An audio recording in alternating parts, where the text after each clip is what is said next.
Au nom du Père et du Fils et du Saint-Esprit. Amen. Grande joie d'être là avec toi en ce 4 février, samedi. Et samedi, c'est toujours une journée dédiée à la Vierge Marie. Nous voulons, nous tous, renouveler notre amour et notre offrande à la Vierge Marie et vraiment d'imiter ses vertus, d'imiter ses exemples, surtout dans l'écoute et la méditation et la pratique de la parole de Dieu. Maintenant, la lecture d'aujourd'hui, c'est Hébreux chapitre 13, à partir du verset 15. Il nous dit ceci. Par lui, offrons à Dieu un sacrifice de louange en tout temps, c'est-à-dire le fruit des lèvres qui confessent son nom. Quant à la bienfaisance et à la mise en commun des ressources, ne les oubliez pas, car c'est là de tels sacrifices que Dieu prend plaisir. Obéissez à vos chefs et soyez leur dociles, car ils veillent sur vous, vos âmes, comme devant en rendre compte, afin qu'ils le fassent avec joie et non en gémissant, ce qui vous serait dommageable. Après verset 20. Que le Dieu de la paix, qui a ramené de chez les morts, c'est lui qui est devenu par le sang d'une alliance éternelle, le grand pasteur des brebis, notre Seigneur Jésus, il vous rende apte à accomplir sa volonté en toutes sortes de biens, produisant en nous ce qui lui est agréable, par Jésus-Christ, à qui soit la gloire pour les siècles des siècles. Amen. Alors, ici, nous dit, offrons au Seigneur un sacrifice de louange. Et la louange, elle est toujours très importante de la faire chaque jour. Remercier le Seigneur pour notre vie, pour la foi, remercier pour la parole que nous nourrit, la parole de Dieu, remercier pour la providence, pour les biens, pour la nourriture, pour l'eau, pour le soleil, pour la pluie. De remercier le Seigneur, avoir un cœur reconnaissant. La louange, très important. Et après, il nous dit aussi, quant à la bienfaisance et à la mise en commun des ressources, ne les oubliez pas, car c'est à de tels sacrifices que Dieu prend plaisir. Louange, partage. Si tu as des biens que tu peux aussi partager avec les autres, il faut le faire. N'oubliez pas les autres. Après l'obéissance, obéissez à vos chefs et soyez leur dociles. L'obéissance, non pas seulement l'obéissance dans la vie religieuse, non pas seulement par rapport à l'évêque, mais dans nos familles, on doit apprendre aussi l'obéissance. Et l'obéissance, elle est mutuelle, ça veut dire l'époux envers son épouse, l'épouse envers son époux, il y a une obéissance l'un à l'autre. Parce qu'on vit ensemble, on doit résoudre les choses ensemble, on doit prendre des décisions ensemble. Il y a une obéissance à vivre dans la famille. Et bien sûr, les enfants envers les parents.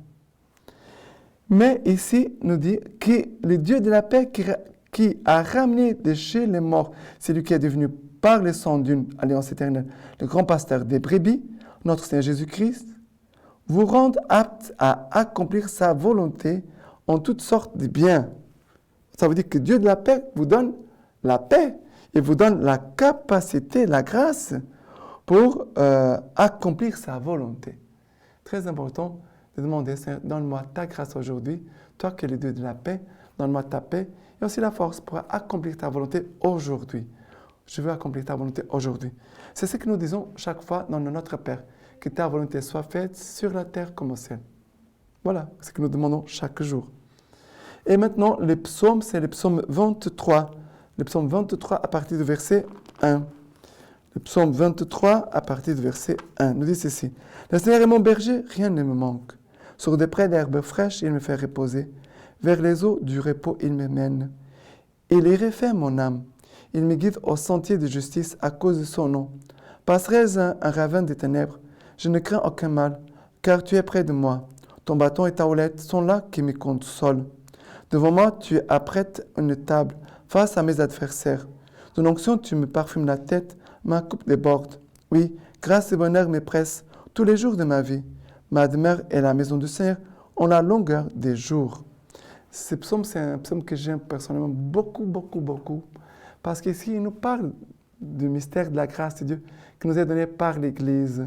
Toute grâce, nous recevons par l'Église. Et que le Seigneur vraiment nous aime comme un berger, un bon pasteur qui nous conduit vers les eaux, vers les pâturages. Il nous protège, même si on passe les ravins des ténèbres de la mort. Il prépare une table devant nos ennemis. Ça veut dire que devant toutes les attaques du démon, le Seigneur est là avec nous. C'est lui qui combat pour nous, qui nous protège. Et après, à la fin, on dit, vraiment, je veux vivre avec toi, Seigneur, au long de toute ma vie. Mais ici, nous trouvons aussi les sacrements, le baptême, l'Eucharistie, la confirmation. Et les sacrements sont ici. Quand nous voyons les eaux de baptême, la nourriture, le pâturage, l'Eucharistie, l'onction, la confirmation. C'est magnifique de voir ici vraiment la bonté du Seigneur envers nous. Et faisons toujours confiance au Seigneur et demandons la grâce d'être de bonnes brebis, que nous laissions conduire vraiment par son esprit, par sa parole et aussi par nos pasteurs. Maintenant, l'évangile d'aujourd'hui, c'est Marc chapitre 6 à partir du verset 30. Les apôtres se réunissent auprès de Jésus et ils lui rapportèrent tout ce qu'ils avaient fait et tout ce qu'ils avaient enseigné. Et il leur dit, venez vous-même à l'écart dans un lieu désert et reposez-vous un peu. De fait, les arrivants et les partants étaient si nombreux que les apôtres n'avaient même pas le temps de manger. Ils partirent donc dans la barque vers un lieu désert, à l'écart. Les voyant s'éloigner, beaucoup comprirent et de toutes les villes, on accourut là-bas à pied et on les avança. En débarquant, ils virent une foule nombreuse et ils ont eu pitié parce qu'ils étaient comme des brebis qui n'ont pas de berger. Et il se mit à les enseigner longuement. Voyez comment Jésus a la compassion envers nous, envers ses brebis. Jésus, il commence à nous enseigner. Jésus veut nous communiquer sa vie divine, sa force, sa grâce, son amour par la parole. C'est pour ça que chaque jour, on doit être vraiment fidèle à la Lectio Divina, la faire chaque jour, d'aider les gens à faire la Lectio Divina. Ah, mais ils n'ont pas de Bible. Mais ils peuvent faire avec toi. Tu fais la Lectio Divina chaque jour, mais tu peux aussi permettre à d'autres personnes de faire avec toi, parce qu'on sait que parfois, il y a des personnes qui n'ont pas la Bible. Nous ne pourrons pas le faire. Mais tu dois être un instrument du Seigneur pour que sa parole puisse nourrir tous les brebis.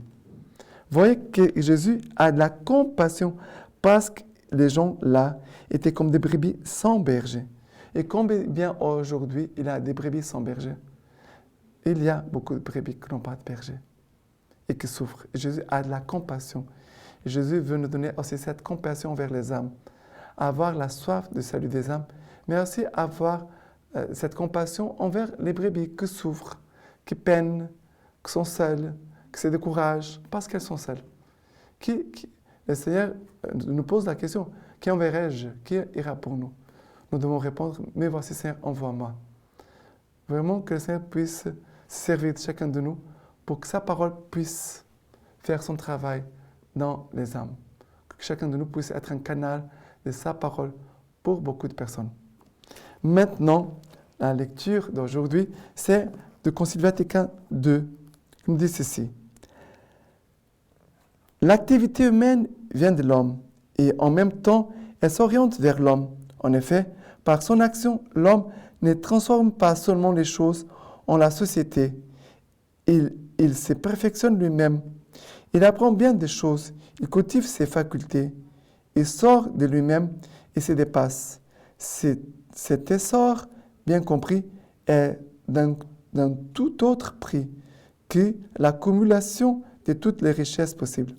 L'homme vaut davantage par ce qu'il est que par ce qu'il a.